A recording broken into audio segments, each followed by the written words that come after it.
Bueno, en este módulo hablaremos sobre los métodos diagnósticos en la enfermedad de Gaucher.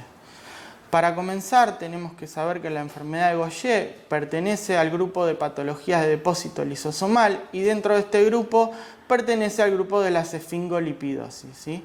Es una de las enfermedades lisosomales más frecuentes junto con la enfermedad de Fabry, donde se estima una incidencia alrededor de 1 en 40.000 y esta incidencia aumenta dramáticamente en los judíos con ascendencia ashkenazi, ¿sí? Donde se estima que es alrededor de 1 en 800. La enfermedad es causada por la deficiencia de una enzima, la beta-glucosidasa ácida o beta-glucocerebrosidasa, como también se conoce esta enzima, que es codificada por el gen GBA. ¿Sí? Entonces, para realizar el diagnóstico lo que vamos a hacer es la medición de la actividad enzimática y para esto podemos utilizar distintos tipos de muestras, como pueden ser leucocitos, fibroblastos o gotas de sangre papel de filtro DBS. ¿Sí? Una cosa a tener en cuenta que es muy importante, si bien esta patología presenta 3 tipos de fenotipos muy marcados, no vamos a poder predecir el tipo de fenotipo a partir de la actividad enzimática residual. ¿Qué es lo que ocurre a nivel molecular? Tenemos que el sustrato natural de la beta-glucosidasa, la glucosilceramida o GL1, comienza a acumularse debido al déficit enzimático. Esta GL1 va a ser captado por macrófagos, ¿sí? Que lo van a acumular también en su interior, produciendo las denominadas células de Gaucher, que las podemos observar en médula ósea. Este es el trabajo publicado por el Dr. Chamoles en el año 2002, donde daba cuenta de cómo realizar el dosaje de beta-glucosidasa, entre otras enzimas, para realizar el diagnóstico de enfermedad de Gaucher. Básicamente lo que hacemos en el laboratorio es enfrentar a la muestra del paciente contra un sustrato artificial, que si le damos los medios adecuados va a ser reconocido por la enzima presente en la muestra, lo va a cortar y va a liberar una molécula que se llama 4-MeU que va a emitir fluorescencia. Esa fluorescencia es directamente proporcional a la cantidad de enzima presente en la muestra. Pero también tenemos otras 2 enzimas que interfieren en esta reacción, ya que reconocen el sustrato, que son glucosidasas neutras, las cuales tenemos que inhibir, ¿sí? Esto lo logramos mediante el agregado de otro reactivo que se llama TDC.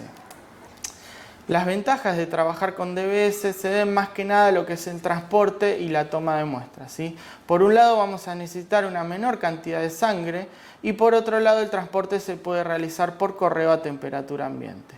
También vamos a ver una reducción de los costos debido a que se necesita menor cantidad de reactivos y disminuye el tiempo de procesamiento por otro lado, y también nos va a permitir realizar estudios de screening, entre otras cosas. En cuanto a las limitaciones, no deja de ser un método de screening, por lo cual hay que confirmar el resultado. Esto se va a hacer midiendo la actividad enzimática, principalmente en leucocitos, y es muy importante también realizar el estudio de biología molecular para encontrar las mutaciones causales de la enfermedad.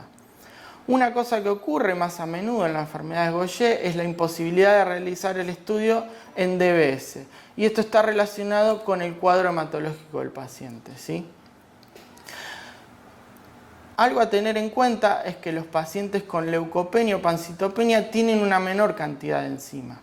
Esto debido a que en sangre vamos a encontrar los lisosomas y por ende la enzima en lo que son glóbulos blancos y plaquetas, no así en glóbulos rojos. Esto ocurre muy a menudo en lo que son pacientes con sospecha de enfermedad de Gaucher debido a que son uno de los 2 signos que llevan a sospechar de la patología. Por otro lado, algo que sí podemos evitar es la mala conservación de la muestra, ¿sí? Esto va a afectar directamente la calidad de la enzima. Ustedes piensen que no solo tiene que estar presente la enzima en la muestra, sino que tiene que ser funcional. Y para que sea funcional tiene que conservar su estructura, ¿sí? Entonces, ¿qué pasa? Cuando conservamos la muestra por largos periodos de tiempo a temperatura ambiente, comienza a degradarse la actividad enzimática.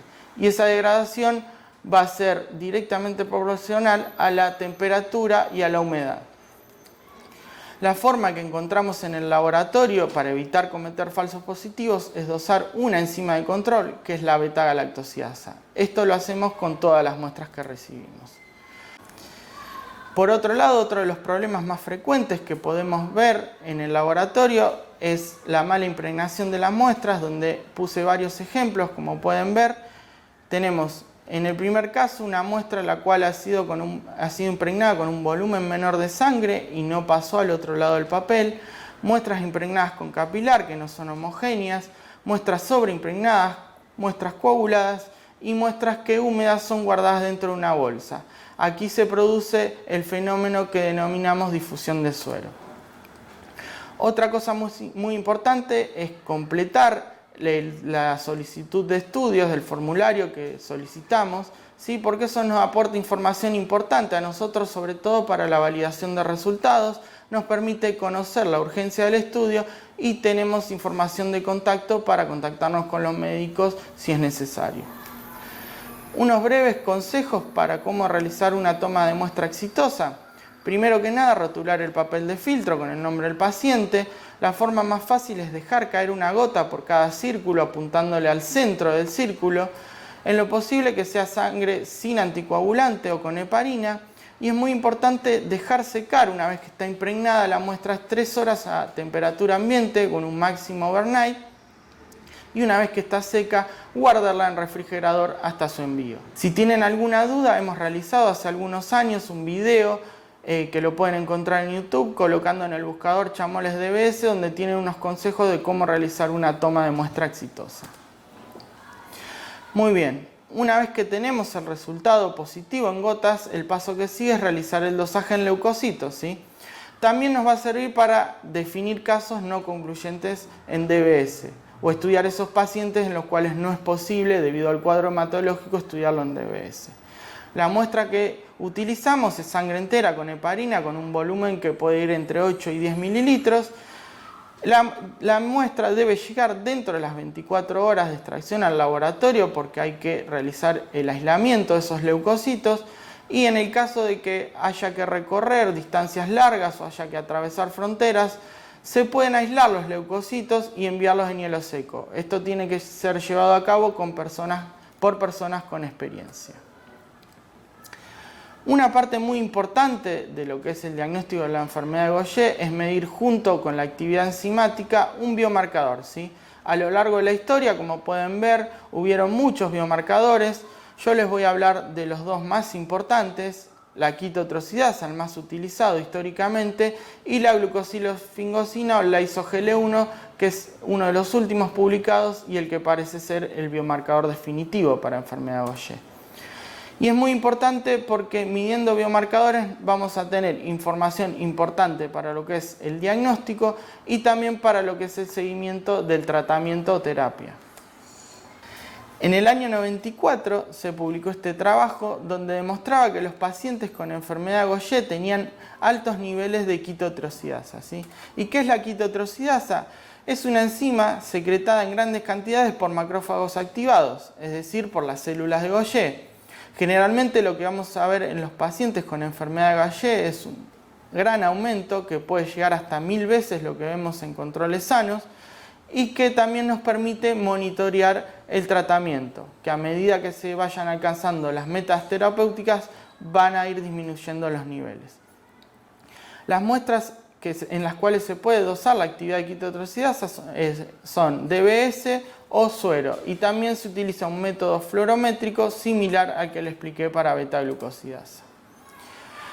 Y bueno, si bien es muy importante medir la quitotrocidasa, tenemos que ser conscientes de las limitaciones que presenta, ¿sí? Por un lado, las que tienen que ver con la variabilidad genética del gen CHIT, el gen que codifica la quitotrocidasa.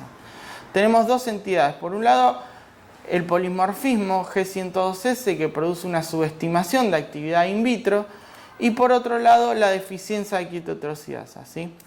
Esta deficiencia es producida por una duplicación de 24 pares de bases que tiene que estar en homocigosis en el gen CHIT, de las cuales se estima que un 6% de la población mundial es deficiente en quitotrocidasa y un 10% de los pacientes con enfermedad de Gaucher son homocigotas, ¿sí?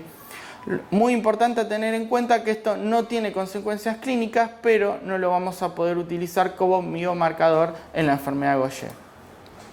Por otro lado, las limitaciones tienen que ver con la especificidad, ¿sí?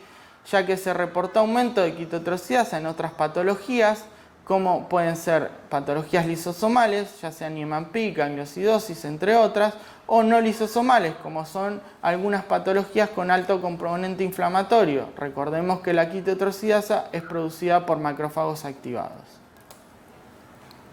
En el año 2011 se publicó este otro trabajo, donde además de publicar un nuevo método para dosar la glucosilesfingosina o el lyso-Gl1, ¿sí?, que era mucho más sensible que el que ya había publicado, ya que se utilizaba la tecnología de espectrometría de masa en tándem, demostraba que en sangre es mucho mayor el aumento del lyso-Gl1 del Gl1 que les mencionara al principio de la charla, ¿sí? Y posteriormente otros trabajos terminaron de estudiar este biomarcador, como es el caso de este trabajo del año 2016, donde se demostró que servía, entre otras cosas, para monitorear la efectividad de la terapia. ¿Qué es el lyso-Gl1? Es un esfingolípido, es una molécula bastante pequeña. También está demostrado que tiene correlación con otros biomarcadores como quitotrocidasa, CCL18, sirve para el monitoreo de la terapia. Y en los pacientes con enfermedad de Gaucher también se observa un aumento que puede llegar a 500 veces lo que se observan en controles sanos. El dosaje se puede realizar hoy en día en DBS o en suero y, como les dije anteriormente, se realiza mediante la técnica de espectrometría de masa en tándem.